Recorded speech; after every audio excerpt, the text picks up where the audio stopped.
Hey, Ben Sierra here, and I thought I'm recording you a little video and just to share about my thoughts, what's going on in crypto, because I love to do those charts and I know you love those charts.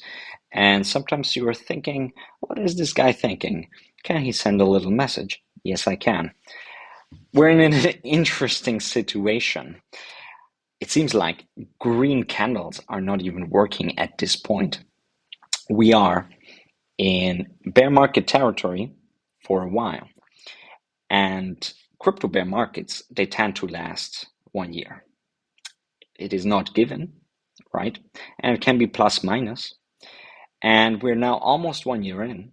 So I would say maybe around August, around September, we would be kind of over that bear market. But maybe we are already over. And you might think, you don't really care about that because the last bull market did not even work for you and was different. It was only Bitcoin was making a new all-time high. Not even Ethereum made a new all-time high.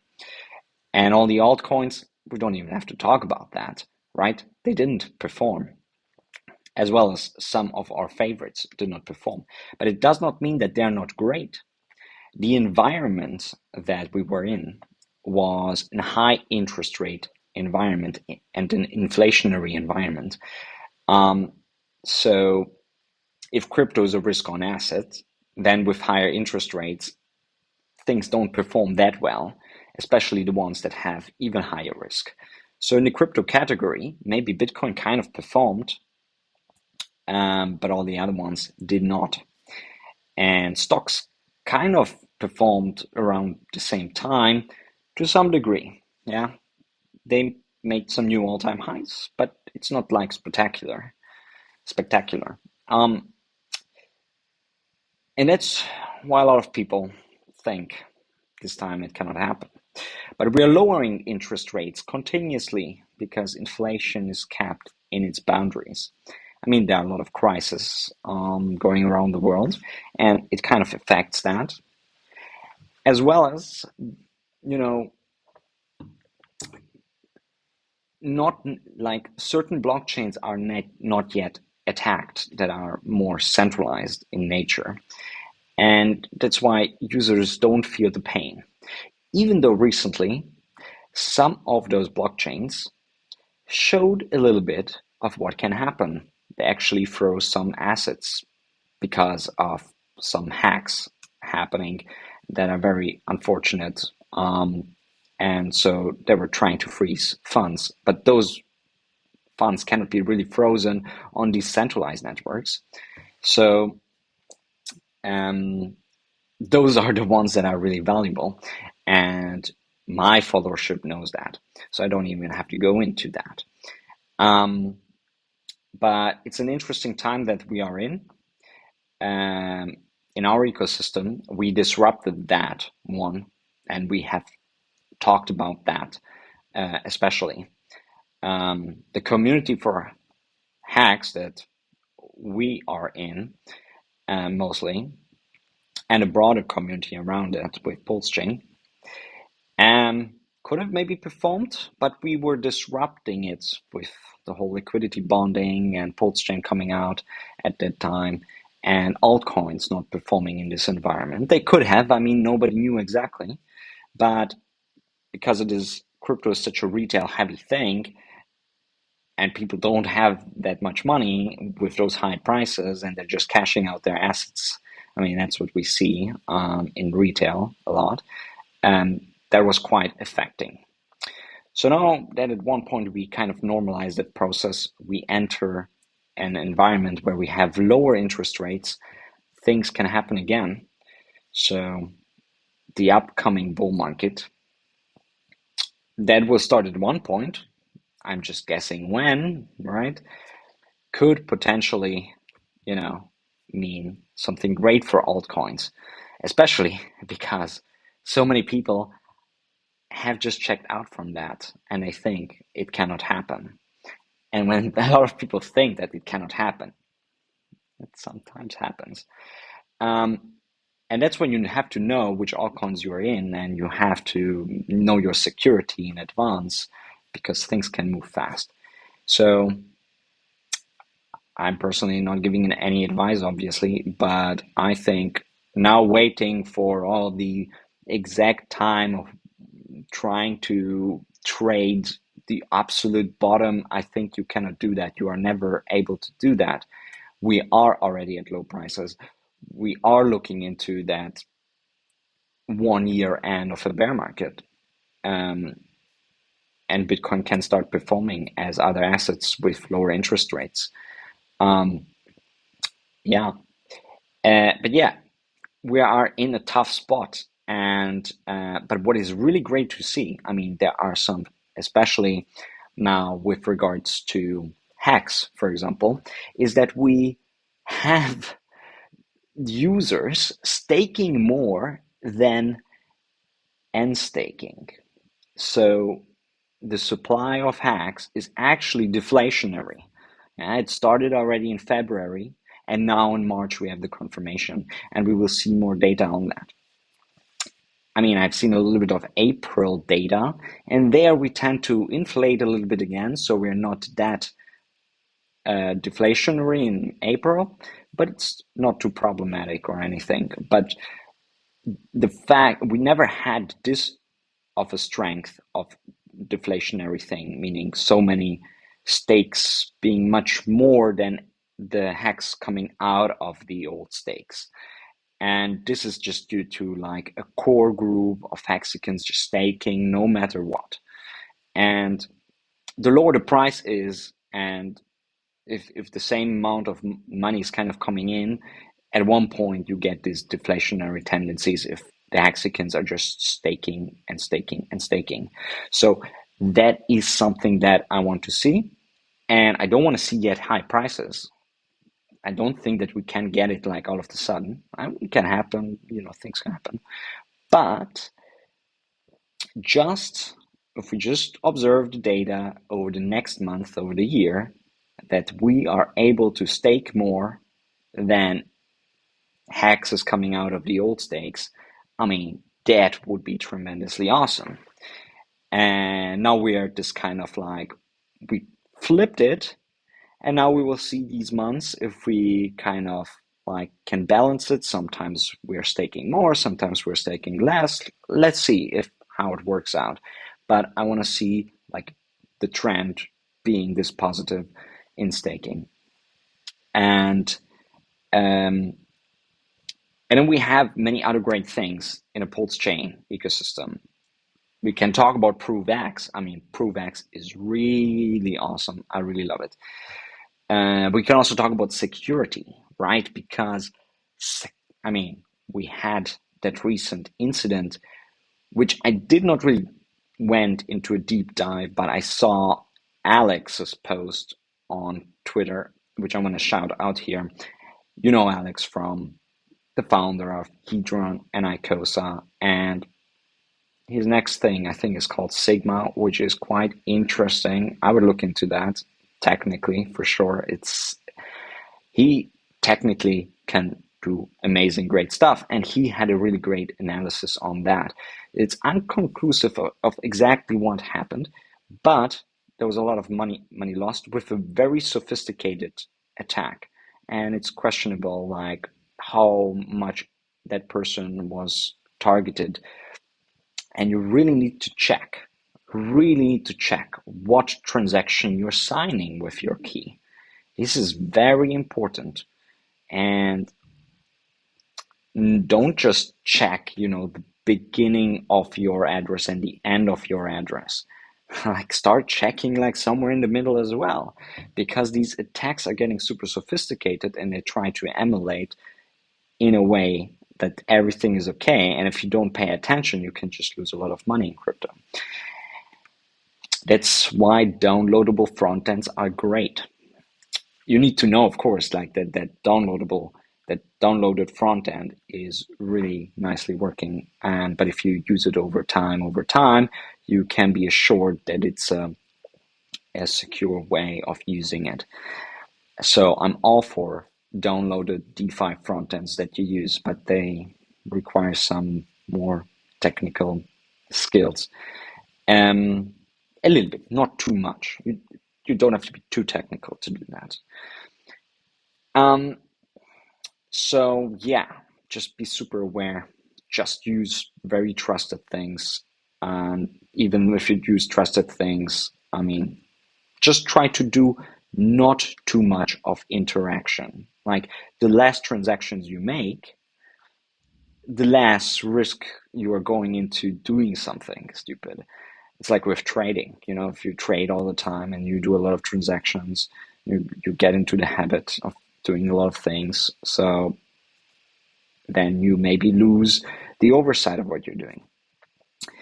But yeah, so that's just a reminder. And we just should remind ourselves all the time. Anyway, I wanted to say green candles don't work. It's really fun because one of my projects is doing just so well. I mean, I designed it really great. Uh, don't turn off now that you listen to it. And he's like, oh no, he's like showing something. Um, it is already live since October, and it's one of the things that has green candles on Pulse Chain. It did more than a 200x, if not 300x. It has liquidity growing. I mean, it started to when I started it with like, it should be worth something close to zero, and then it can grow. Um, it's Sway.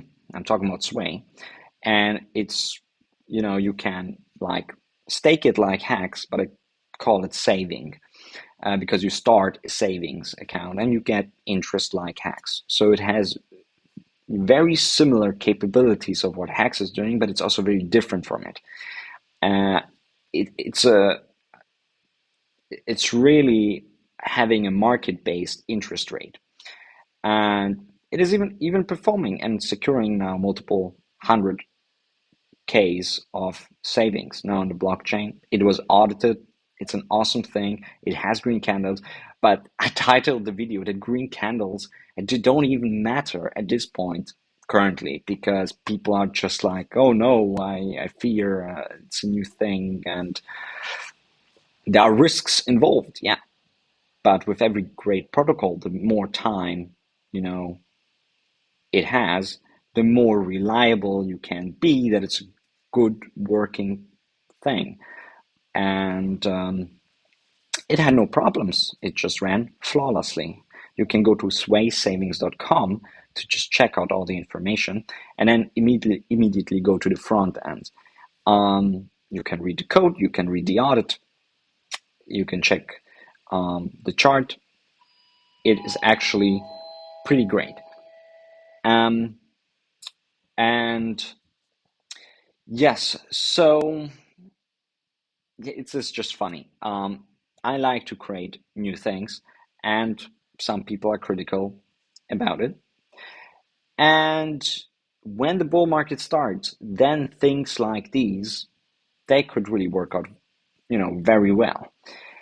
Um, and also new things like ProveX, they are risky, right? They're new technology. Maybe start a new address, try it out, and see how it works. It is currently in beta, so it is not yet like super heavy in production, and it can have many bugs.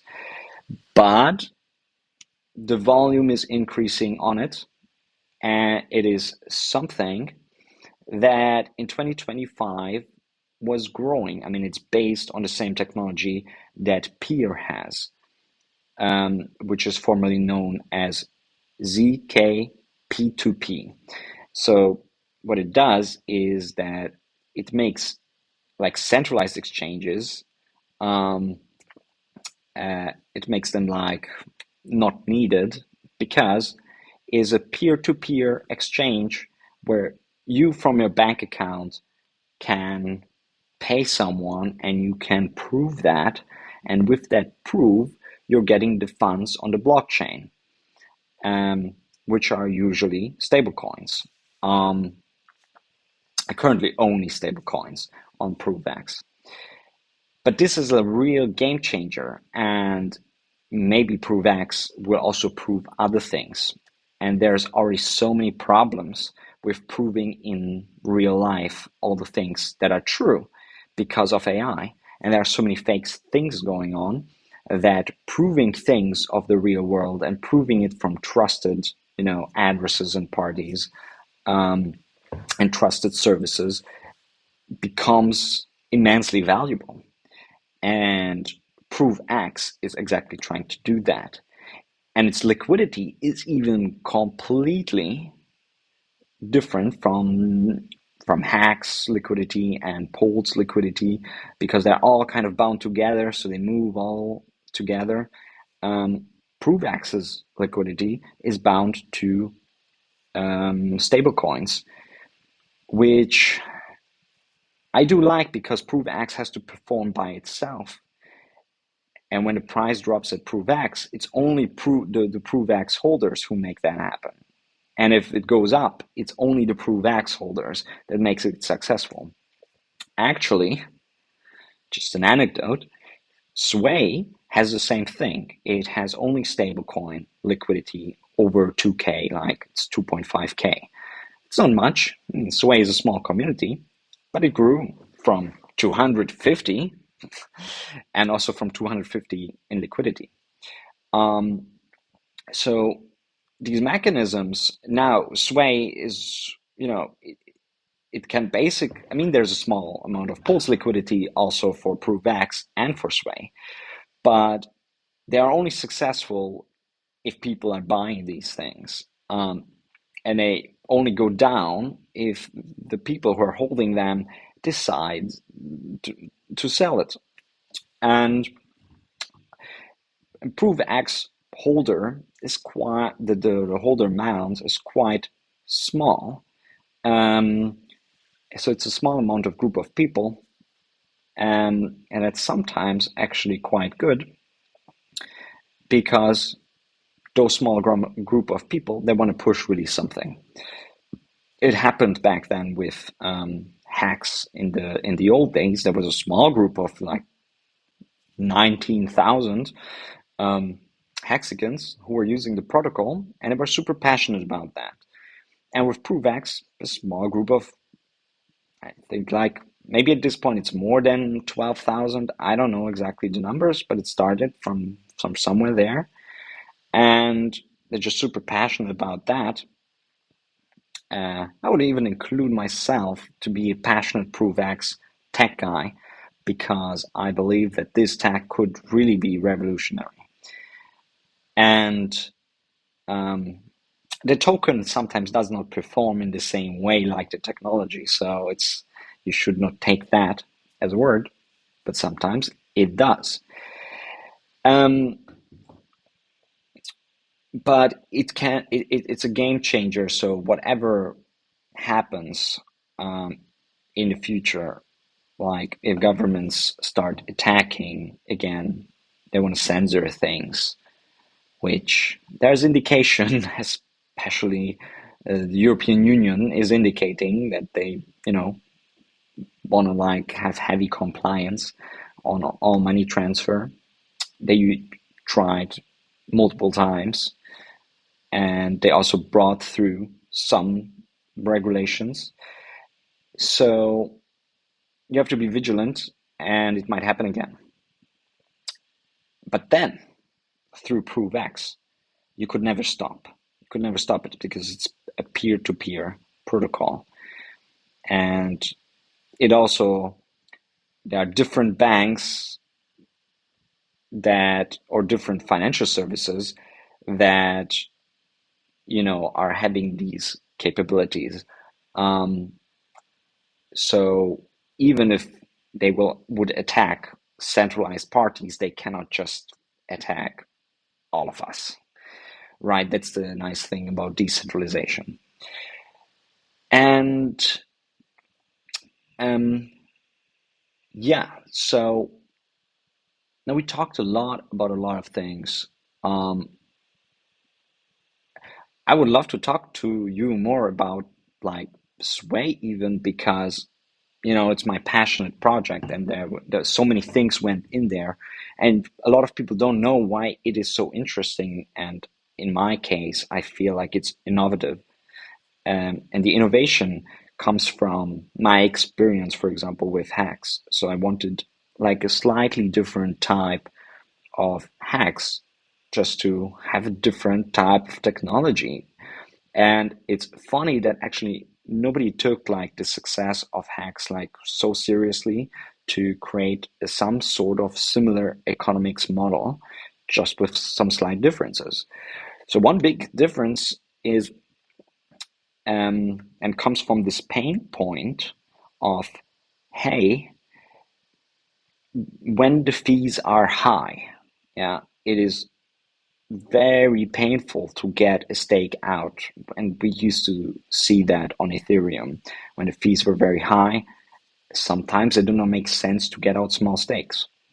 And then the stake in hacks, it starts bleeding, and over 1 year, like your whole money is kind of gone. Um, so it's very bad if you have split all of your hacks amounts into very small stakes. So in Sway, I thought it would be just great if you are not forced, so there's no penalty. But if there's no penalty, then you should be also not be able to get out the stake earlier than your stake length. So in Sway, when you started saving, you're committing exactly for the time and you cannot get it out. And only after it matures you can get it out.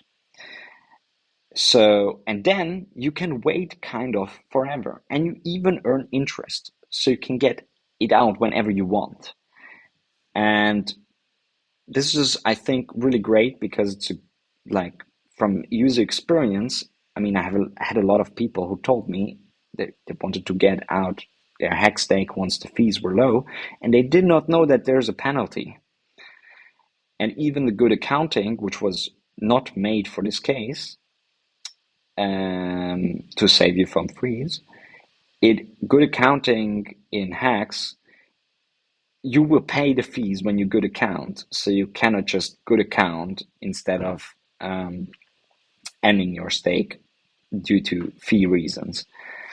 So that was like one of the things that I wanted to have in Sway, as well as the share mechanism behind Sway is also different, like in hacks, because I wanted overall cheap fees for Sway, but kind of like being able to give you yield.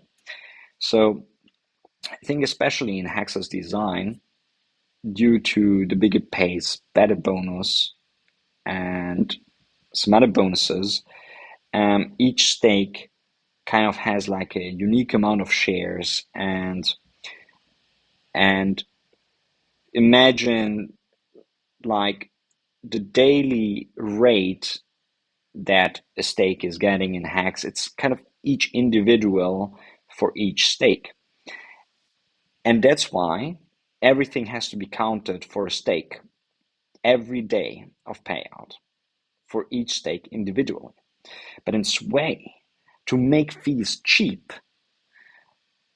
I went into a different direction where the payout is calculated for everyone the same way. So the payout is for everyone the same every day. So you only have to calculate that payout once mathematically. And it just happens with the daily update. So, the contract is updating, the numbers, and the payouts are calculated for everyone the same. The share rate goes up. And then when you want to get it out, all those days were already calculated for you for the payout. So when you get it out in Sway, it is super cheap, in gas terms, and it always will be. So that was also something. But obviously, you are sacrificing in design something that Hex has. Hex has this ultimately great thing. Um, that you can stake it for 15 years, you could stake it for 1 year, you could stake it for all sorts of different timelines, and it is just such a nicely constructed that it supports all of that differences and uniqueness to it. That's why it was not made like Sway. And so that is kind of a big difference, because maybe you want to stake it for 15 years and have an advantage towards somebody who only stakes for 1 year. In Sway, you don't get that advantage. You, like, everybody gets kind of like the same thing. Someone might like also having Sway savings and having kind of like a different way. Um, that I know, like, a lot of people like to just trash a project, being like, "Oh, it's a small project. It does not have liquidity, and the slippage is too big." But growth is all that matters, really, because if your liquidity was small, but it's now bigger than it used to be, and the liquidity is growing all the time, and the price is growing, then at one point it reaches your satisfaction level of having enough liquidity. But it also went up like 100x or 200x since then. Um, so each time the people who want to push Sway and buying it up, they're providing more liquidity. If the liquidity is not withdrawn, right? So that is also important from the liquidity providers. But from what I can see, it is growing. It used to be $200 in value in liquidity. It's now 2.5K in liquidity. Um, and yeah, but it seems like it does not really matter. Like, people are not, they don't care. Like, oh, you're green candles, all right. Yeah, I don't care. Um, I do care as the founder, and I have designed it. And I've designed previously another token before Sway, which was Liquid Hacks, and all of those holders got Sway. So it's and I took lessons from Liquid X, which I still think it's great. It's still there. It still works. It has a downloadable DeFi front end, um, and it's still rare, um, and becomes rarer, with time. So, um, but there were some design decisions for that, and I learned um, from that experience, even though not every hexagon got liquid hex, even though it's kind of like free money and people just like to like get it out and sell, even if they're super good holders, because they need to respect like the thing um, that they got. And how do they respect it? Usually if they buy it, they bought it. So if something is for free, there's, you know, less respect for that particular asset. I mean, we have seen that with things like Hadron as well. And so it's a nice thing to get something for free, right? But you don't respect it as much as hacks that you bought um, on a decentralized exchange or through the adoption amplifier, right? Which is not buying, right? It would be a different term. Um, But so that led me to, okay, what happens if everybody just at the same time, like in Sway, just gets, can mint all the tokens if they want to, right? They can mint it to a burner address with a signature. I made sure that that can be done so that you're secure enough if you know how to do it. And the UI supports it if you trust the UI or you do it by yourself, you know. But that one in LiquidX, over 15 years, the things were coming out slowly and still coming out slowly, the supply. In Sway, everything can be minted at once. There is a stop after 1 year that, yeah, if you haven't minted, you cannot mint. And only the best Liquid Hex holders who were getting Liquid X for free kind of, were able to get it. Um, so now, if then you design the system to have it start from basically zero, I mean, $200 as a market cap is kind of almost at zero. So on the way from $200 in market cap, on the way up, to now it's like 70K market cap, something like that, the last time I checked. So from then on, it is there's plenty of time for people to cash out, and if they don't respect it, they can cash out immediately. It's not that they lock like in liquid hacks that they can only cash out in 2 years. And so you see everybody kind of cashing out who just does not respect it. Um, and then the people who care about Sway, they just picking those things up and let it grow.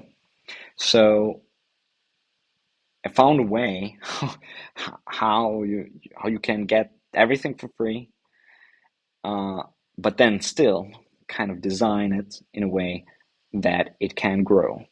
It can grow in that direction. And I'm really proud of that design. And I really like talking about it. And I'm not going away talking about it. And it's so unique. There's nothing like that except for hacks, which I also like. And when I talk about Sway, I love to talk about hacks as well. It's just so convenient. And when I talk about hacks, I can talk about Sway because I just like trustless yield, and I just love designing things economically. I mean, some people don't respect economists, but I studied economy and I love designing things. I actually don't even understand why economists are not crypto people, because cryptocurrencies by design, you design incentive structures, and you try to figure out how to design incentive structures. And I mean, I love that. It's my passion. It always was. And see also what happens with that is something super interesting. And trustless yield is just the next crypto revolution. I always thought so. We had, Bitcoin as like, you know, double span problem fixed. We had Ethereum, like you can write programs on top of the blockchain. Amazing. And then one of those programs happens to be Hex, which can do trustless yield. Awesome. And then Hex is designed in a way that there's an OA, right? So that the yield and the interest rate, I like to use these terms both, is determined a little bit by the biggest player, by that OA. And in Sway, because it used to be kind of small and it used to be given for free to really good holders, it is more like driven by the market. And there's so much more to all of the designs that I did and the theories. I mean, one theory that you should look up if you haven't is the swaying theory of hacks. That is a great theory, and it's about staking and staking net flows. I made a video about that. I should maybe link it down here somewhere so that you can listen to it, but it's just basically trying to estimate of where the price is going based on the behavior of staking in hacks, or even in Sway, similarly, how many people start savings or end savings. Anyway, that's it for now. I think it's a pretty good message. Just wanted to show my face because maybe you missed my face. I haven't been on a stream for a long time, so just try to give you that. I don't have my super nice mic, so you listen to these AirPods. Yeah. And I like to be, yeah, but I'm here, like many of us still are, and I do believe in hacks. I do believe in crypto.